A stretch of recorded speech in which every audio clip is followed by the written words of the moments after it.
Okay, you can hear me? Okay, good, thank you. So Markov chain should be interpreted as a dynamical system.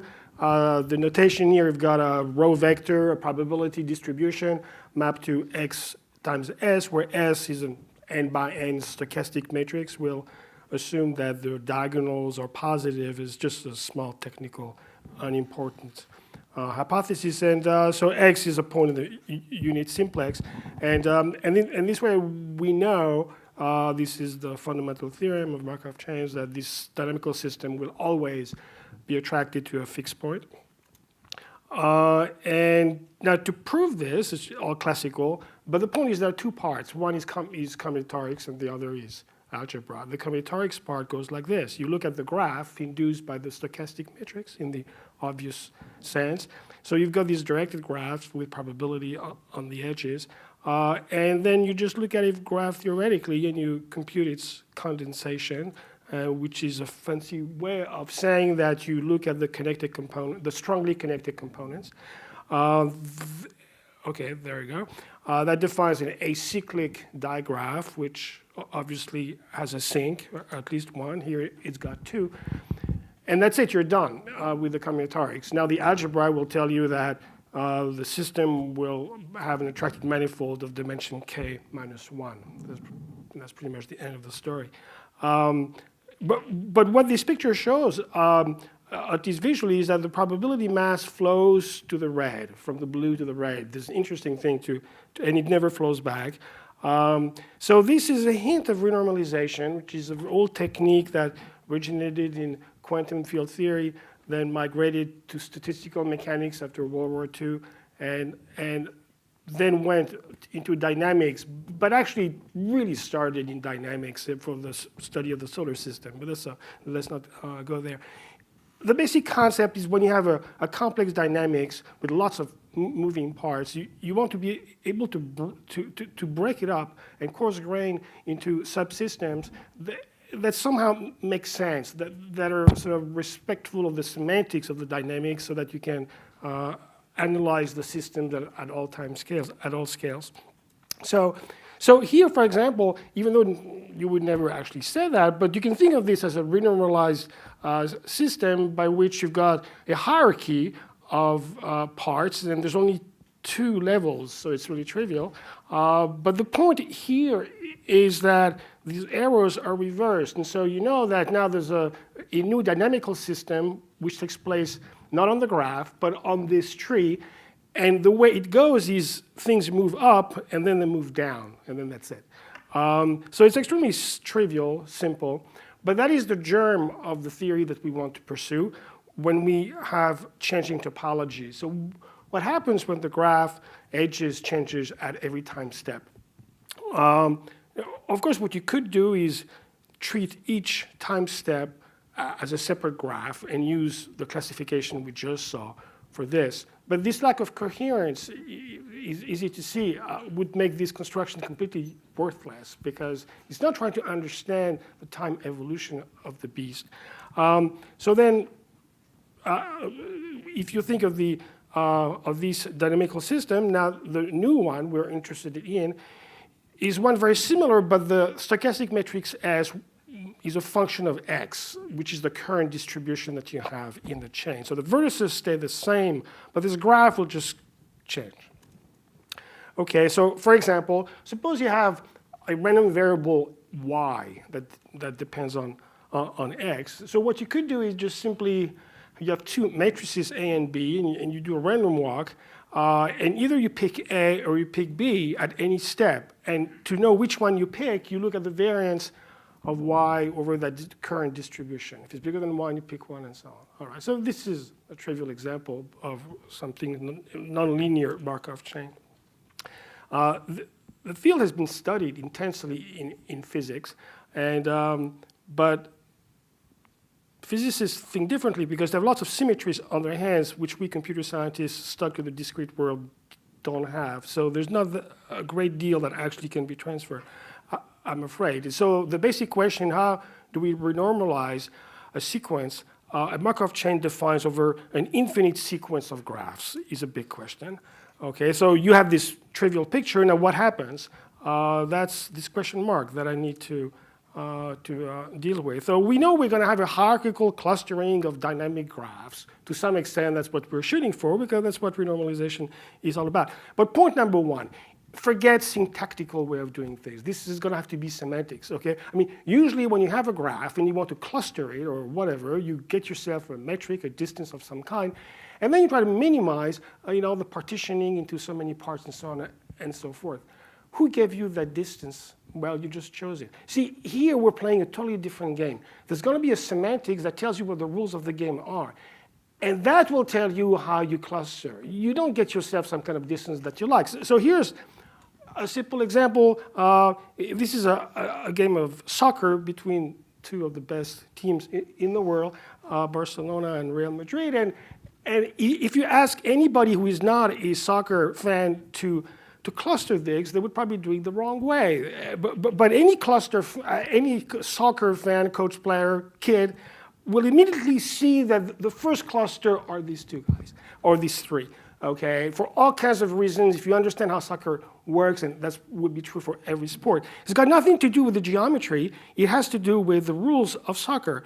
And then this goes on. Like, these are the two first obvious cluster that you're going to have to make, and then you can build on top of that. So a good coach, a good player, instinctively knows how to coarse grain, how to renormalize a soccer game. A computer equipped with some kind of distance metric is going to have a tough time. Just in case you want to know what happened, yes, Neymar scored the goal. Okay, and so let's go back. We've got an infinite sequence of graphs. And we got somehow to do something with it. We've got to build a tree, a hierarchy on top of that. So you should think of this as a sentence in some language, and you just want to parse it. So you just want to build something like this. So for this, you need to give yourself a grammar.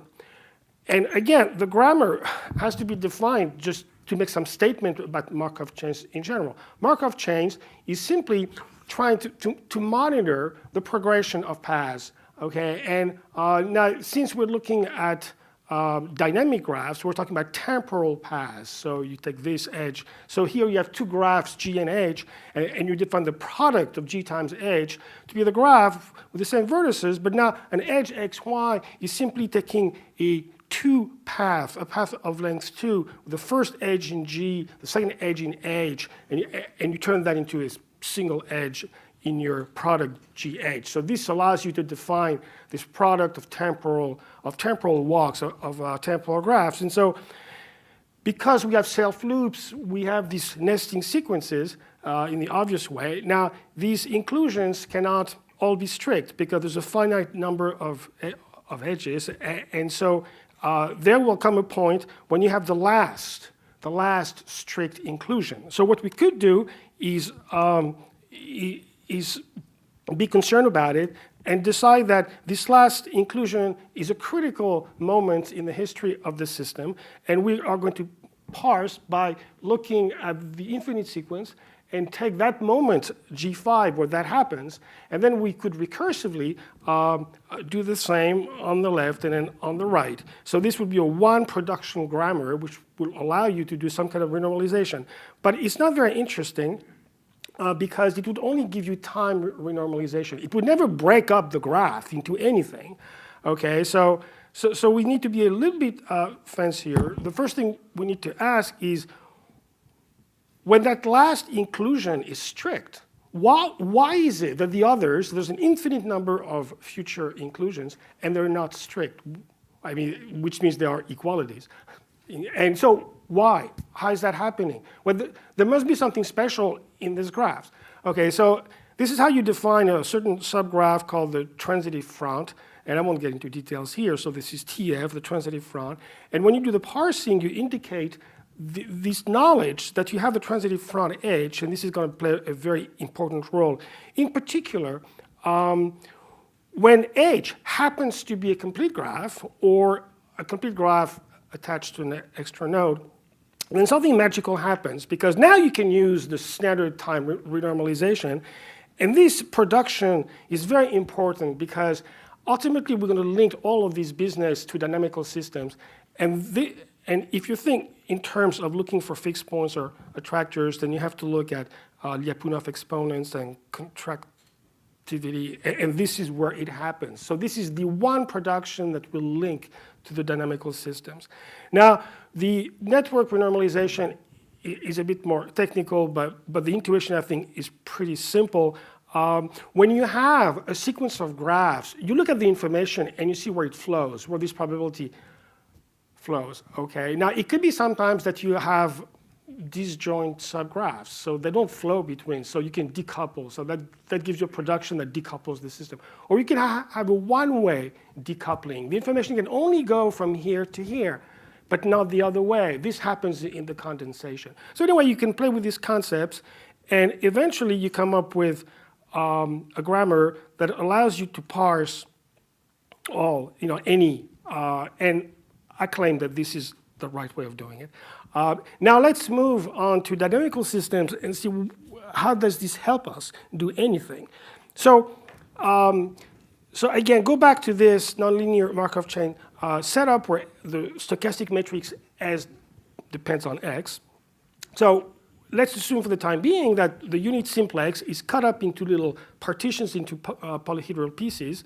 And when the distribution X falls into S1, into the region called S1, then there's this stochastic matrix S1, which is applied. And it falls into A6. So this thing moves around in sort of piecewise linear dynamical systems. Now, one thing is that this is piecewise constant. So you have this polyhedra, and you might argue, well, why does it have to be linear or something? Well, but actually, these are not proper worries. You should relax about those things. The partition could be algebraic. That could be okay. So for example, like here, the variance is a quadratic form. So this is not going to be a linear thing. But you see, you can do tensor lifting. I mean, these are standard techniques where you take the variance and you express it as a quadratic form, and then you simply take chronic products, so you form these tensors, and then you just do the obvious, and this linearize all the constraints. You can go further than that. You can say that, well, at any step, the way I will pick my new stochastic matrix is by applying some very complicated formula in first order. If for all blah blah there exists blah blah for all blah blah, then I will take this matrix. Fine, we can do also that, because you can use all kinds of techniques to reduce first-order logic to polynomials. Okay, facts and results. I have 2 minutes left. You did not expect this question, I bet. Oh my God, well, let's calm down now. All right, so there are 3 guys who walk into a bar. Okay. So some facts and results. Well, I mean, obviously we want everything we're doing to be a to be a strict superset of the standard theory of Markov chains. So when we fix the stochastic matrix once and for all, we better recover everything that's known already, or at least we should be able to apply it, because Markov chains are special cases of these. Now, but that's where the similarity stops, because these dynamical systems are universal, basically. They can be chaotic. To answer basic questions about them is undecidable. And they can have when they mix, they could take a very long time. Standard Markov chains have only one time scale, which is exponential, I mean, between polynomial and exponential. But you cannot go past single exponential. But here, you can go up to these crazy. So you can have these very long clocks. So I'm very interested in time and clocks. And so it's not that easy to produce, in biology, large clocks. This is a big mystery. So this is interesting, this sort of nonlinear Markov chains, how you can have these time scales that start growing. But anyway, let me talk about the main theorem that uses this classification, which goes like this. So we're going to perturb our system a tiny bit, and so here's the way we do it. So we have discontinuities D, so these are hyperplanes cutting the unit simplex, and you can always perturb them by just moving the affine term, 1 to 1 plus delta. Delta is any small number you want, so you just translate things just a little bit, or at least perturb them just a little bit. And what he says is that for almost all delta, an irreducible Markov influence system is asymptotically periodic. So a Markov influence system is called irreducible if each single Markov chain at every time is itself irreducible. Now, you can prove something actually stronger than stated, which is you can look at the geometry and now we talked about statistical mechanics. For a physicist, delta would be a temperature, and because this is how you can get phase transitions. But here, thank you. But here, what's very different is that even though delta is a single number, it has these critical values where you have phase transitions, which are not just a single point, like a single temperature. That's the critical, but it's a whole Cantor set of dimension less than 1, obviously. And outside of that, every orbit is attracted to something periodic. But okay, the period could be very long. And again, I mean, at least from an intuitive point of view, it's a very similar situations as what happens in the Ising model of statistical mechanics, which is what makes those systems complicated, is that you have a tension between two contradictory forces. Okay, you have on the other hand, energy likes to be minimized. It just simply wants to go to lower energy positions. But because those things sit in a bath with exchange of heat, the temperature increases the entropy. Okay, and so you have this constant fight between some kind of entropic forces that want to mess things up and energetic considerations that want to freeze this into a global or local minimum. And we have the same thing here. The discontinuities really are pseudo-random generators of some sort. It's all deterministic, but still they behave as such and they create this entropy. And the contractivity of the stochasticity of the matrices provide the contractive part, so the energetic part. Anyway, my last slide is just how do you prove this thing? So you prove this lemma, which really is weird. It seems to make no sense at all. So you take these discontinuities, delta, and you shift them by delta. And now you take all its iterated pre-images. So you take all the pre-images and the union of all of them. So that should give you an infinite number of hyperplanes, just cutting the unit simplex like crazy. But actually, you can show that for almost all values of delta, this set is finite. There's only a finite number of hyperplanes. This is weird. And now to do this, you show, well, this is a typical dynamical system two-step thing. First, you look at the topological entropy. So you look at the symbolic dynamics. You know, remember this picture with S1, S2, S3? You could ask the questions, well, what about the words 1, 3, 6, 5 of the labels that happen to be traversing? This is just a discrete signal. What can I say about that? So you can bound the topological entropy of that and show that it's almost always 0. And then using renormalization, you can now, from that, step 1, which is a necessary but not a sufficient step to show that the whole system actually converges. I mean, doesn't converge, but relaxes to a periodic orbit. And again, as is common in dynamics, one of the major thrusts is to define a sort of notion of general position. That there are pathological cases which give you chaos. And you really have to show that they are pathological, and therefore you define some kind of general position, like, you know, no 3 points should be collinear, you know. So you try to get something with the same flavor, and because I couldn't do better, I had to use ugly Ramsey theoretic arguments to make the case. But I mean, since I don't care really, I do care, but I'm not able to come up with good bounds on the length of the cycles, on the periods. It doesn't much matter which techniques you use. But if you want to have actually fine-tuned bounds, then probably the Ramsey business should go out.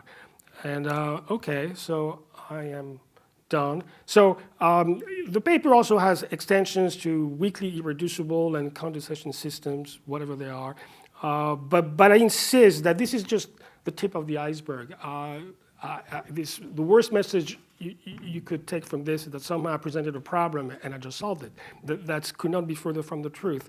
I mean, the extension of to solve the arbitrary case, where you simply have arbitrary sequences, is open. And I'm afraid it's not that easy.